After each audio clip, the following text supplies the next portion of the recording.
Malam itu, hujan turun tanpa suara. Dari arah makam tua di desa Karangjati, terdengar tangisan lirih memecah keheningan. Bukan tangisan manusia hidup, tapi jeritan dari jasad yang baru 3 hari dikubur, meminta tolong karena tak tahan siksaan alam kubur. Inilah kisah nyata tentang arwah yang kembali mencari ampunan. 7 malam tangisan dari kubur.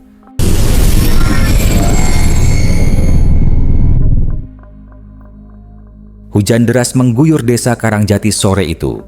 Langit kelabu menunduk seolah ikut berduka atas kepergian Haji Marzuki, mantan kepala desa yang dikenal tegas, kaya, namun berhati keras. Orang-orang datang berduyun-duyun, membawa payung, sebagian memakai jas hujan, sebagian lain hanya menunduk di bawah tirai air yang dingin menusuk tulang. Di rumah duka, aroma kapur barus dan tanah basah bercampur jadi satu. Siti, anak perempuannya, tak henti menangis di sisi jenazah ayahnya yang terbujur kaku. Wajah almarhum terlihat aneh, rahangnya kaku, matanya tak sepenuhnya tertutup, dan di ujung bibirnya seolah ada bekas luka kecil. Ayah seperti menahan sesuatu, bisik Siti lirih. Bu Marni, istrinya yang sudah renta, hanya duduk gemetar di kursi bambu. Nafasnya pendek-pendek, tubuhnya lemah. "Cepat kuburkan sebelum maghrib," katanya pelan. Tapi langit seolah tak mengizinkan. Hujan justru makin deras, petir menyambar berkali-kali, seperti mengiringi kepergian yang tidak tenang. Menjelang malam, jenazah Haji Marzuki akhirnya dibawa ke makam Waringin, pemakaman tua di ujung desa. Diapit rumpun bambu dan 2 pohon beringin besar. Jalan becek dan licin membuat iring-iringan pelayat berjalan lambat. Paidi, penjaga makam, memimpin di depan sambil memegangi obor. "Awas licin, hati-hati," ucapnya. Tapi dalam hati, ia merasa tidak enak sejak dari rumah duka. Entah kenapa, udara di sekitar terasa lebih berat dari biasanya. Saat liang lahat selesai digali, azan Isya terdengar dari kejauhan. Beberapa warga berbisik, "Kok wajahnya pucat sekali ya, kayak belum siap mati." Yang lain menjawab cepat, "Shh, jangan ngomong sembarangan, nanti rohnya dengar." Ketika jenazah diturunkan, petir menyambar pohon di pinggir makam. Suaranya memekakan telinga. Beberapa orang terlonjak kaget dan Siti menjerit histeris, hampir pingsan. Tubuh Bu Marni langsung digandeng 2 ibu-ibu agar tidak jatuh. "Cepat bacakan talqin," seru Pak RT dengan wajah pucat. Ustaz Yusuf yang turut hadir malam itu maju perlahan ke tepi makam. Suaranya tenang tapi tegas saat membaca doa. Namun di tengah-tengah lantunan ayat ada sesuatu yang aneh. Tanah di bawah nisan itu bergetar pelan, seperti ada udara yang ingin keluar dari bawah. Hanya Paidi yang melihat dengan mata kepala sendiri. Ia menatap ngeri, tapi diam, menahan takut. Setelah doa selesai, semua segera pulang. Angin malam berhembus tajam, meniup obor hingga padam satu persatu. Hanya Paidi yang masih berdiri menatap kubur yang baru itu. Dari kejauhan, terdengar sayup-sayup suara yang sangat pelan, samar-samar, seperti desahan. "Panas, panas sekali." Paidi tercekat. Ia yakin itu bukan halusinasi. Ia menelan ludah, mencoba berdoa, tapi lidahnya keluh. Suara itu terdengar lagi, kali ini lebih jelas. "Ampun, ampuni aku." Paidi langsung lari terbirit-birit ke rumahnya, meninggalkan sisa obor yang masih menyala di dekat nisan. Malam itu, hujan belum reda, tapi dari arah makam Waringin, suara rintihan itu terus terdengar di sela derasnya air hujan, di antara desir bambu dan lolongan anjing yang tak berhenti. Keesokan harinya, warga geger. Seorang penggembala yang lewat subuh-subuh mengaku mendengar tangisan dari kubur baru Haji Marzuki. Aku dengar suara orang laki-laki nangis minta tolong. Aku kira orang kesurupan. Katanya gemetar di warung Bu Sarmi. Ustaz Yusuf awalnya menganggap itu hanya bisikan setan untuk menakuti manusia. Tapi menjelang sore, kabar makin banyak. 2 anak kecil melihat sesuatu berdiri di antara batu nisan. Bungkusan putih panjang yang bergerak pelan, lalu lenyap di balik pohon beringin. Malam berikutnya, langit cerah, tapi udara terasa aneh. Suhu menurun drastis, angin seperti berputar-putar di satu titik. Tepat di atas kubur Haji Marzuki. Paidi yang memberanikan diri lewat untuk memeriksa, berhenti langkahnya ketika melihat tanah di atas makam itu tampak menggembung, seolah sesuatu dari dalam sedang berusaha keluar. Tubuhnya gemetar. "Astagfirullah, jangan sampai aku lihat lebih dari ini," bisiknya. Tapi matanya tak bisa berpaling. Dari tanah yang basah itu muncul suara berat, lirih namun memohon. "Tolong aku, panas, tolong aku, Paidi." Paidi terpaku. Itu jelas suara almarhum Haji Marzuki. Dengan teriakan keras, ia lari tunggang langgang, tak peduli terperosok lumpur. Malam itu, seluruh desa Karangjati diguncang oleh kabar bahwa kuburan Haji Marzuki hidup kembali. Dan itu baru permulaan dari kengerian yang akan mengguncang seluruh desa. Malam kedua, setelah pemakaman Haji Marzuki, desa Karangjati terasa lebih dingin dari biasanya. Kabut turun lebih cepat dan suara jangkrik berhenti mendadak setiap kali angin berhembus dari arah makam Waringin. Di rumah, Paidi terbaring gelisah. Bayangan wajah Haji Marzuki yang menjerit memanggil namanya terus terngiang di kepala. Ia mencoba menutup mata, tapi suara itu muncul lagi, pelan, serak, dan penuh penderitaan. "Paidi, tolong, aku panas." Paidi langsung duduk, keringat dingin membasahi punggungnya. Ia menatap jendela, dan di luar, di balik kabut putih yang menempel di kaca, tampak sesuatu berdiri diam. Bungkusan kain putih, basah, kepalanya tertekuk ke samping seperti habis dipukul sesuatu. Kain kafannya kotor, menempel lumpur tanah. Paidi teriak sekencang-kencangnya, "Allahu Akbar, jangan ganggu aku." Namun, sosok itu hanya menatap. Dari lipatan kain di wajahnya, keluar suara lirih, tangisan yang mengguncang dada siapapun yang mendengarnya. Suara itu bukan seperti hantu biasa. Ini seperti jeritan orang yang disiksa di dalam api. Lalu perlahan, pocong itu bergerak, melompat 1 kali, 2 kali, mendekat ke arah jendela. Paidi pingsan sebelum sempat berlari. Keesokan paginya, warga geger. Rumah Paidi ditemukan terbuka, pintu tergantung lepas, dan di halaman terdapat bekas tanah basah menyerupai tapak meloncat-loncat. Di dekat pintu ada sisa kain putih berlumpur, berbau tanah makam. Pak RT Suroto segera mengumpulkan warga di mushola. "Kita harus panggil Ustaz Yusuf. Ini bukan hal biasa." Beberapa orang mengangguk dengan wajah pucat. Siti, yang juga hadir, menangis terseduh-seduh. "Tolong Ustaz, kalau benar itu ayah saya, apa yang terjadi dengannya di alam sana?" Menjelang sore, Ustaz Yusuf datang ke rumah Paidi. Ia mendapati Paidi masih terbaring tak sadarkan diri. Bibirnya komat kamit seperti orang mimpi buruk. Saat Ustaz itu menyentuh dahi Paidi, tubuhnya mendadak kejang. Dari mulutnya keluar suara berat dan parau, bukan suaranya sendiri. "Panas, aku disiksa, aku belum ke akhirat, dosa-dosaku berat." Semua yang hadir terpaku ketakutan. Bu Marni langsung pingsan dan Siti berteriak memeluk ibunya. Ustaz Yusuf membaca ayat kursi keras-keras, lalu menutup mata Paidi dengan telapak tangannya. Sesudah itu, Paidi berhenti bergerak dan kembali lemas. Setelah sadar, Paidi menangis ketakutan. "Saya lihat dia Ustaz, pocongnya Haji Marzuki.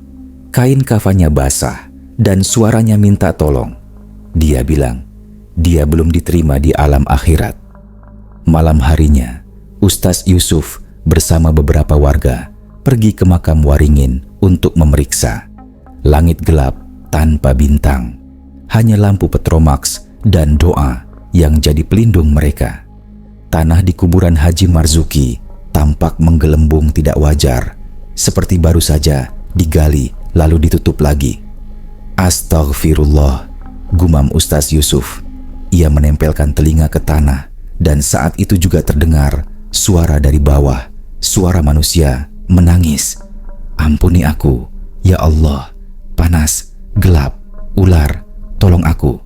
Salah satu warga jatuh pingsan di tempat, yang lain kabur terbirit-birit. Ustaz Yusuf berdiri kaku, wajahnya pucat pasi. Ia tahu ini bukan gangguan jin biasa, ini azab kubur yang nyata. Ia segera menutup tanah itu dengan bacaan ayat suci, berharap ruh yang tersiksa itu mendapat ketenangan. Tapi suara itu justru makin jelas, disertai gerakan tanah yang bergetar, seperti ada sesuatu yang mencoba keluar lagi. Tiba-tiba dari balik pohon beringin muncul sosok pocong Haji Marzuki. Wajahnya hitam pekat, matanya menyala merah samar. Dari selak kain kafan keluar asap tipis seperti uap panas. Ia tidak melompat, hanya berdiri diam dengan kepala menunduk. "Ustaz, tolong aku." Suaranya serak, hampir tak terdengar, tapi menusuk sampai ke dada. "Aku disiksa, ular menggigitku, tanah ini panas, aku belum diampuni." Ustaz Yusuf mundur beberapa langkah, tapi hatinya tetap membaca istighfar. Ia mengangkat tangannya. "Ya Allah, lindungi kami dari azab kubur dan setan yang menyesatkan." Pocong itu menggeliat, seolah terbakar dari dalam. Ia menjerit keras, tangisnya menggema di seluruh makam.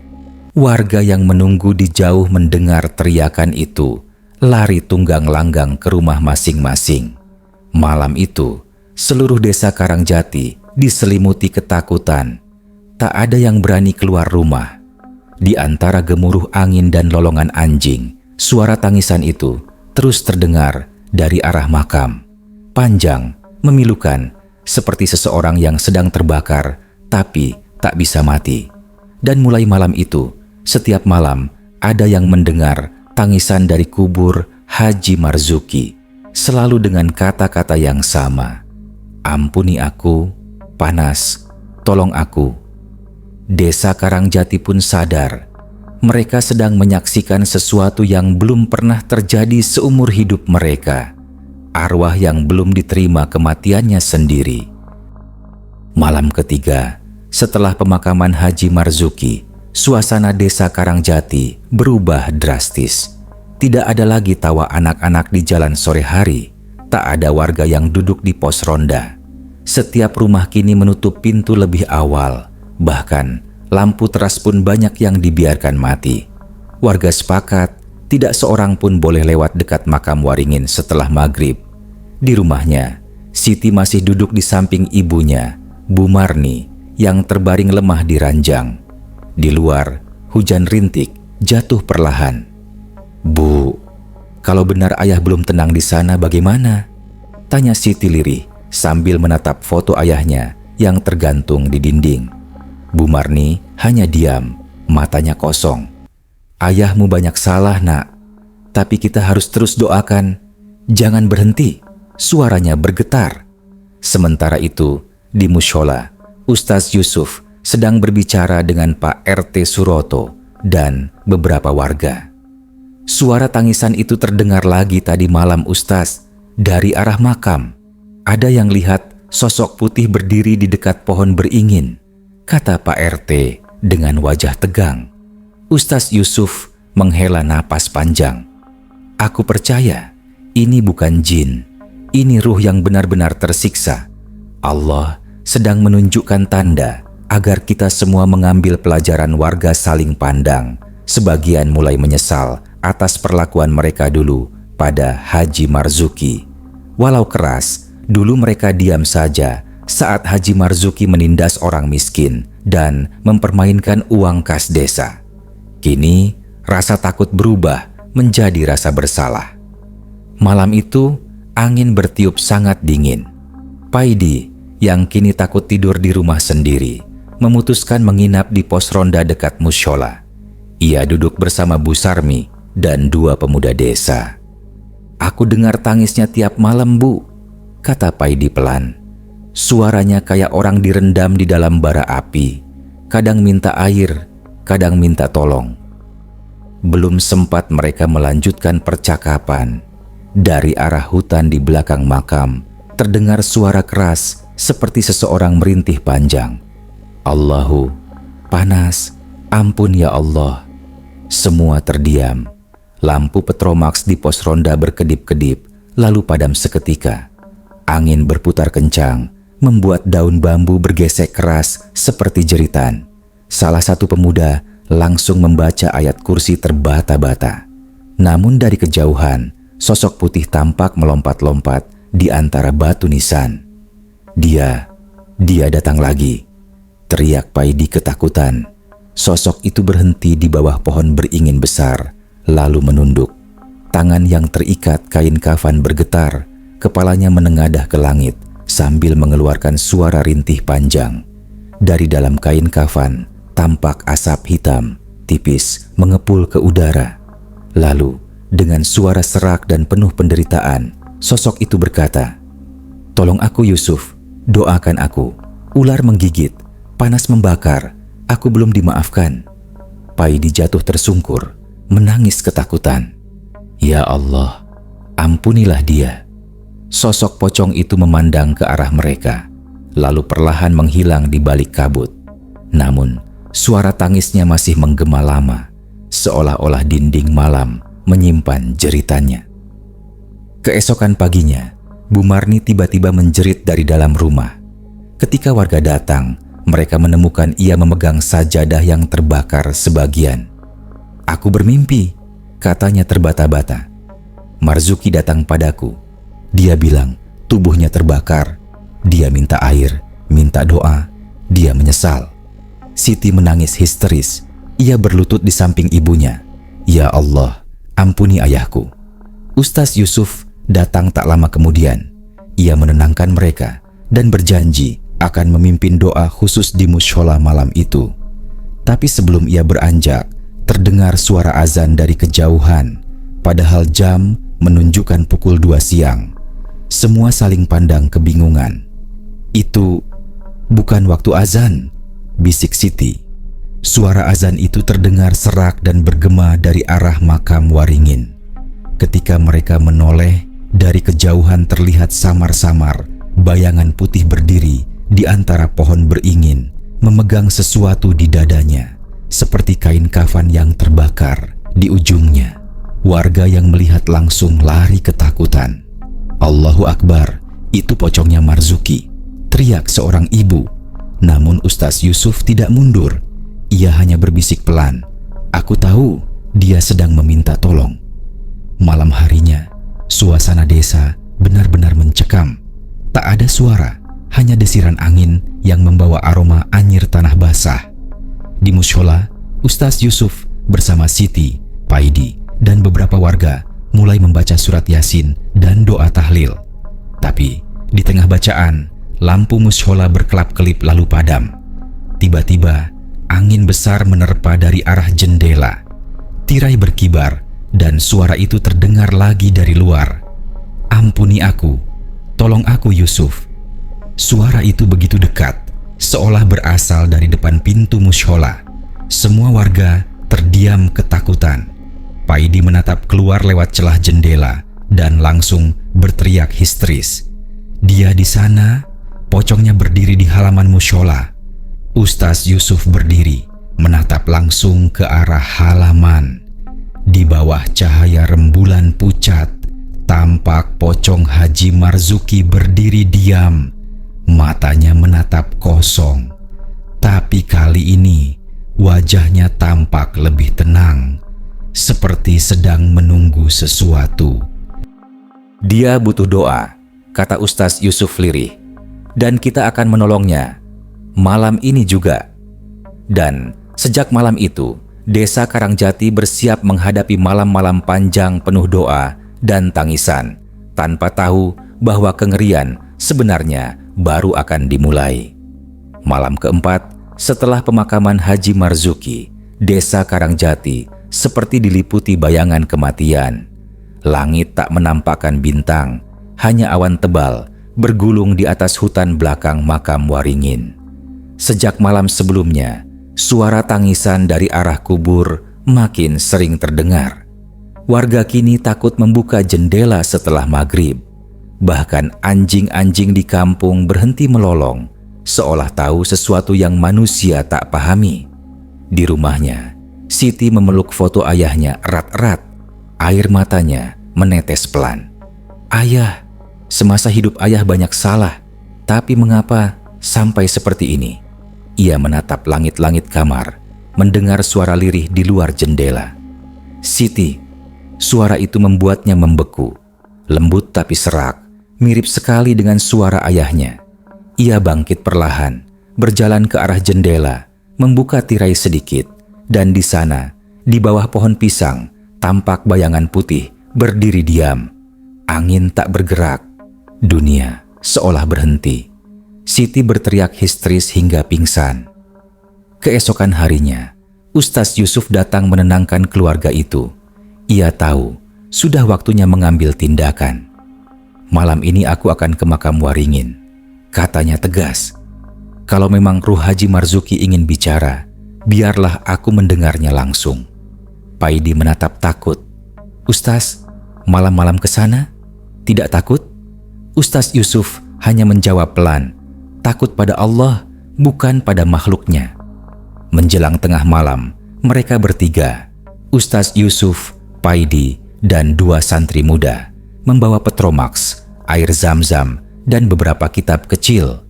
Udara begitu dingin hingga napas mereka terlihat seperti asap. Langkah mereka berat, tapi keyakinan mendorong mereka maju.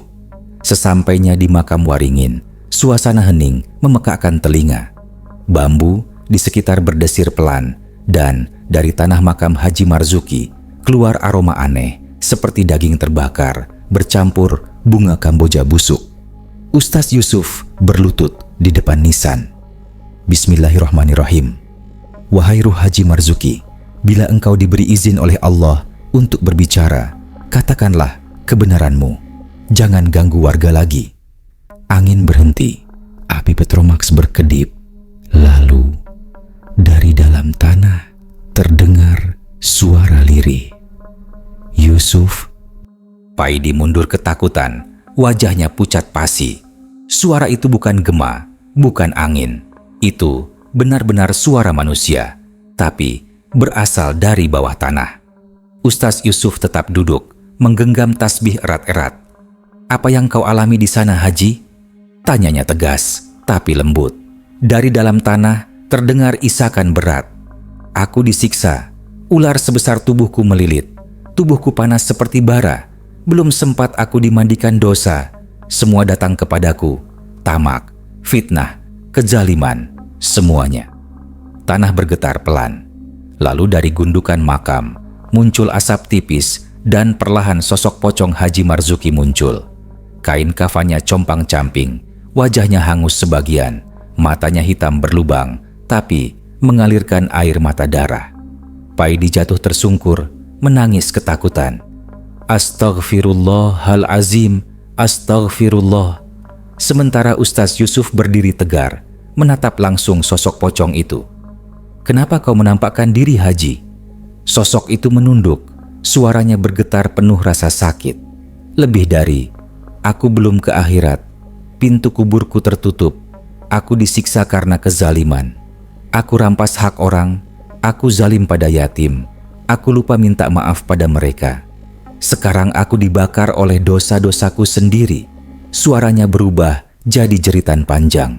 Kain kafannya berasap seperti terbakar. Panas. Yusuf, panas sekali. Doakan aku. Tolong aku. Tanah di sekeliling nisan mulai retak, mengeluarkan hawa panas yang membuat para santri terpaksa mundur. Ustaz Yusuf menutup matanya. Air mata jatuh. Ya Allah, ampuni hamba-Mu ini yang tersiksa di alam barzah. Jadikan ini pelajaran bagi kami yang masih hidup. Ia kemudian membaca ayat suci keras-keras. Surah Al-Mulk, disusul doa pengampunan. Saat ayat terakhir keluar dari bibirnya, sosok pocong itu menjerit sangat keras, lalu perlahan pudar menjadi asap hitam dan lenyap ditelan angin malam. Setelah semuanya tenang, hanya suara jangkrik yang tersisa. Ustaz Yusuf menatap kubur itu lama. Dia belum benar-benar pergi, katanya lirih. Suaranya masih tertahan di antara dunia dan barzah. Paidi menunduk gemetar. Lalu, apa yang harus kita lakukan, Ustaz? Ustaz Yusuf menatap nisan itu, lalu berkata dengan suara mantap. Besok pagi, panggil keluarganya. Kita akan adakan doa dan tahlil selama 7 hari 7 malam. Itulah satu-satunya cara agar ruh Haji Marzuki mendapat ampunan malam itu. Mereka pulang dengan langkah gontai. Tapi sebelum meninggalkan makam, terdengar sekali lagi suara lirih dari tanah. Terima kasih, Yusuf. Dan di kejauhan, anjing-anjing kembali melolong. Panjang, sedih, seolah mengantar arwah yang belum selesai menanggung siksa. Pagi itu, suasana desa Karangjati terasa berat dan murung. Kabut tebal masih menyelimuti halaman rumah Haji Marzuki. Setelah kejadian malam sebelumnya, kabar tentang pocong yang berbicara dengan Ustaz Yusuf menyebar ke seluruh penjuru desa. Tak ada satupun warga yang berani lewat di dekat makam Waringin lagi. Di teras rumah besar milik keluarga almarhum, Siti duduk bersama Ustaz Yusuf dan Paidi. Jadi benar Ustaz, ayah saya bicara? Benar, jawab Ustaz Yusuf pelan, menatap matanya dengan empati. Arwah ayahmu belum tenang. Ia disiksa karena dosa-dosanya semasa hidup. Satu-satunya jalan adalah doa dan ampunan yang tulus dari keluarga Bu Marni yang sejak tadi hanya diam, mulai menangis terseduh. 7 malam kami akan lakukan Ustaz. Apapun yang harus kami lakukan agar suamiku diampuni, kami ikhlas. Ustaz Yusuf mengangguk. Mulai malam ini kita adakan tahlilan selama 7 malam berturut-turut. Bacaan Yasin, tahlil, dan doa khusus akan dipanjatkan untuk ruh almarhum. Menjelang malam pertama, halaman rumah Haji Marzuki dipenuhi warga. Tikar digelar, lampu-lampu minyak dinyalakan. Suara serangga malam dan desir angin menambah suasana sunyi dan sakral. Namun, sejak doa dimulai, angin tiba-tiba berhembus kencang. Api lampu bergoyang hebat, daun-daun kering beterbangan. Saat Ustaz Yusuf mulai membaca surah Yasin, terdengar suara lirih dari arah dapur, seperti seseorang menangis tertahan. Panas, tolong. Beberapa ibu-ibu berhenti membaca, saling berpandangan. Itu, suaranya dari mana? Bisik Bu Sarmi ketakutan. Tapi Ustaz Yusuf tetap melanjutkan bacaan. Suaranya makin lantang. Allazi khalaqal mauta wal hayata. Angin berhenti. Tapi dari plafon rumah terdengar suara keras seperti benda jatuh. Ketika Paidi menyalakan senter, mereka semua terkejut. Atap rumah mengeluarkan darah menetes perlahan ke tikar tempat mereka duduk. Siti langsung beristighfar keras-keras memeluk ibunya. Ayah, ampuni kami kalau belum bisa menolongmu.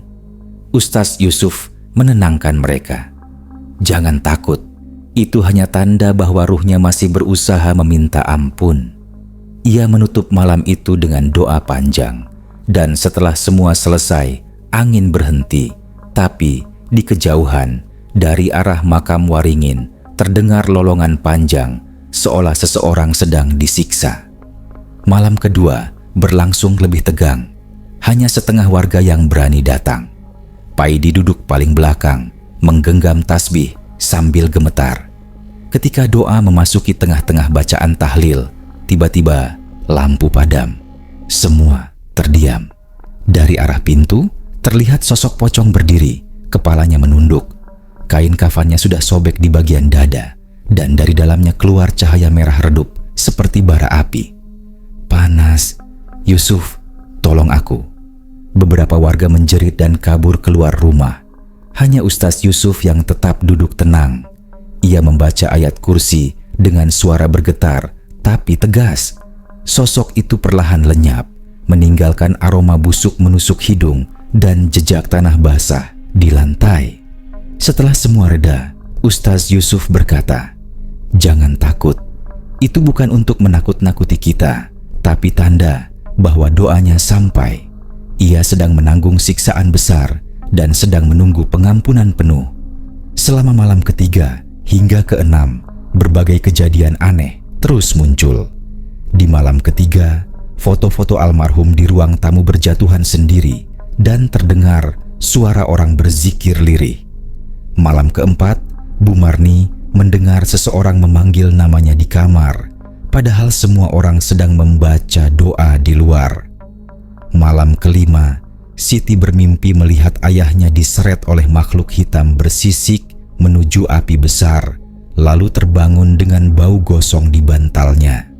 Dan malam keenam, Paidi yang menjaga makam melihat tanah pusara Haji Marzuki bergerak naik turun pelan, seperti seseorang sedang bernafas di bawahnya. Semua itu membuat warga semakin yakin bahwa pocong itu nyata, bukan sekadar mimpi atau ilusi. Tapi di sisi lain, doa-doa mereka membuat cahaya iman di rumah itu makin kuat. Ustaz Yusuf tetap memimpin setiap malam dengan tenang, meski wajahnya makin pucat karena kurang tidur. Malam ketujuh menjadi puncak segalanya. Warga datang lebih banyak dari biasanya, ingin menyaksikan akhir doa bersama itu. Semua lampu dinyalakan dan suasana terasa aneh, terlalu sunyi untuk malam di desa. Ustaz Yusuf berdiri di tengah ruangan, memimpin tahlil terakhir. "Ya Allah, ampuni dosa-dosa hamba-Mu, Haji Marzuki bin Rahman, yang kini menanggung siksa berat di alam barzah." Tiba-tiba, suara petir menyambar, padahal langit cerah. Dinding rumah bergetar, semua lampu padam seketika. Dalam kegelapan itu, mereka mendengar suara berat. "Allahu Akbar, terima kasih." Sebuah cahaya putih lembut muncul di tengah ruangan, membentuk siluet sosok pocong.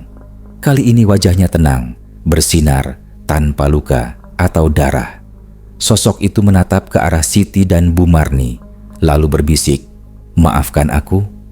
Kemudian, cahaya itu perlahan memudar, naik seperti kabut yang tersedot langit. Rumah kembali hening, tapi kali ini tanpa rasa takut. Semua yang hadir menangis, bukan karena ngeri, tapi haru. Ustaz Yusuf menatap langit dengan mata basah. Dia sudah diampuni. Insya Allah, ruhnya kini tenang. Namun, sebelum azan subuh berkumandang, Paidi yang berjaga di luar mendengar sesuatu dari arah makam Waringin. Samar, sayup, seperti seseorang yang menangis pelan. "Ampun, ya Allah, ampun." Ia menatap langit yang mulai memerah, lalu berbisik dengan gemetar, "Mungkin masih ada yang lain yang belum tenang di bawah sana." Sudah seminggu berlalu sejak malam ketujuh doa tahlil untuk Haji Marzuki. Desa Karangjati perlahan kembali tenang. Tak ada lagi suara tangisan dari arah makam. Tak ada lagi bayangan putih yang menampakkan diri. Malam-malam yang dulu mencekam kini terasa tenang dan hening seperti sedia kala. Namun bagi sebagian orang, terutama mereka yang ikut dalam 7 malam doa itu, ada perasaan aneh yang belum bisa hilang. Rasa seolah ada sesuatu yang masih tertinggal di antara dunia dan barzah. Pagi itu, Paidi pergi ke makam Waringin untuk membersihkan area kubur seperti biasanya. Ia membawa sabit kecil dan sapu lidi. Langkahnya perlahan melewati deretan nisan yang sudah berlumut. Tapi ketika tiba di pusara Haji Marzuki, langkahnya terhenti. Tanah kubur itu tampak berbeda dari makam lainnya, lebih lembab, seolah baru digali, dan dari celah-celah tanahnya mengeluarkan asap tipis putih yang perlahan menguap. "Loh, kok begini?" gumam Paidi sambil menyentuh tanah itu dengan ujung sapunya. Dingin, terlalu dingin, padahal matahari sudah tinggi. Tiba-tiba terdengar suara pelan dari bawah tanah. "Greater than Paidi." Paidi membeku. Suara itu berat, serak, tapi sangat jelas. Ia mengenalnya. Suara itu, suara Haji Marzuki. Ia langsung menjatuhkan sapu dan berlari sekencang mungkin ke rumah Ustaz Yusuf. Wajahnya pucat seperti kertas. "Ustaz, dia belum pergi," teriak Paidi setengah histeris. "Kuburannya masih keluar asap." Suaranya manggil nama saya. Ustaz Yusuf yang sedang mengajar anak-anak mengaji langsung berdiri. Wajahnya berubah, serius. "Tenangkan dirimu, Paidi. Jangan panik dulu." Ia mengambil air zam-zam dan surah Yasin kecil dari lemari, lalu mengajak Paidi kembali ke makam. Sesampainya di sana, aroma aneh tercium lagi, seperti campuran tanah basah dan sesuatu yang membusuk. Dari tanah makam, asap putih masih mengepul halus. Ustaz Yusuf memejamkan mata sejenak, lalu mulai membaca ayat suci dengan khusyuk.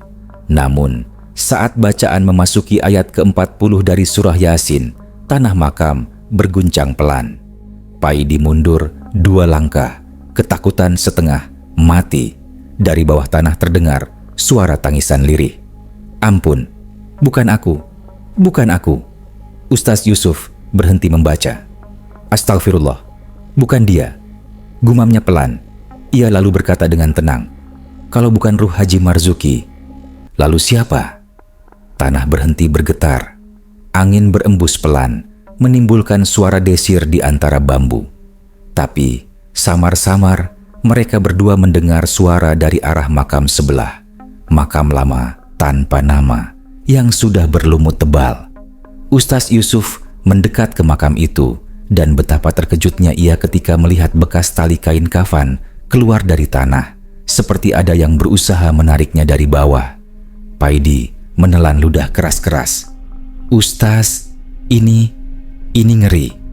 Ustaz Yusuf berjongkok, mengusap tanahnya perlahan sambil berdoa, "Ya Allah, kalau ada ruh yang tersiksa di sini, tunjukkan kebenarannya agar kami tahu sebabnya." Tak lama kemudian, dari tanah itu keluar suara perempuan menangis sangat pelan. Dia zalim padaku. Aku dikubur tanpa doa. Aku haus, aku panas." Paidi langsung jatuh duduk. "Astagfirullah, itu suara perempuan Ustaz." Ustaz Yusuf menatap makam itu dengan hati bergetar. Ia baru ingat, di masa hidupnya, Haji Marzuki pernah memperlakukan tidak adil seorang janda miskin bernama Suminah yang rumahnya digusur demi proyek tanah. Suminah meninggal mendadak dan jasadnya dikubur di area pemakaman yang sama, tanpa tahlilan, tanpa doa. Subhanallah, Ustaz Yusuf berbisik, ruh almarhum Haji Marzuki belum benar-benar tenang karena ada dosa yang belum selesai ditebus terhadap almarhumah Suminah. Malam itu juga, Ustaz Yusuf mengumpulkan warga. Ia memimpin doa bersama khusus untuk arwah Suminah dan juga memohon agar Haji Marzuki benar-benar diampuni sepenuhnya. Hujan turun perlahan, rintiknya membasahi tanah makam.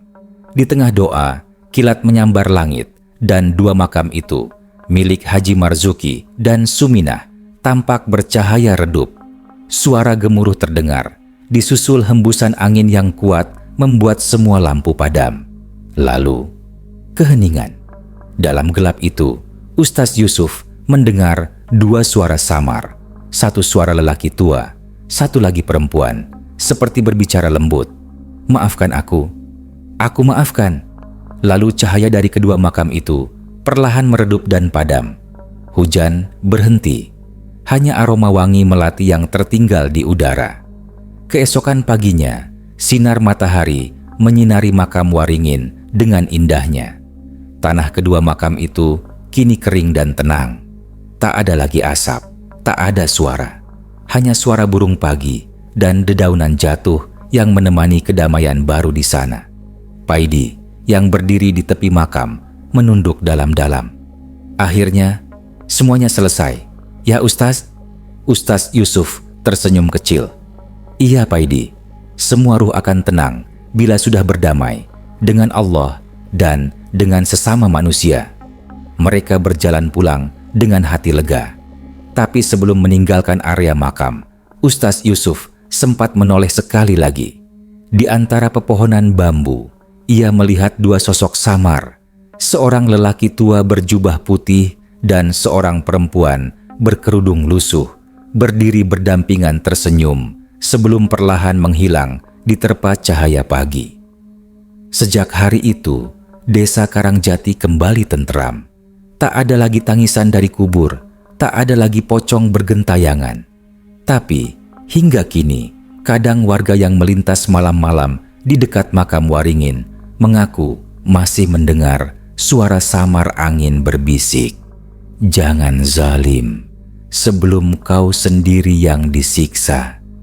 Dan setiap kali itu terdengar, semua yang tahu kisahnya hanya bisa beristighfar dalam hati, percaya bahwa kisah ini bukan sekadar cerita, tapi peringatan nyata tentang kerasnya siksa bagi mereka yang lupa memohon ampun sebelumnya. Setelah 7 malam, doa dan tangisan, pocong itu tak pernah tampak lagi. Tapi kadang, di tengah sunyi malam desa Karangjati, masih terdengar suara lirih dari arah makam tua. Ampun, ya Allah, ampun.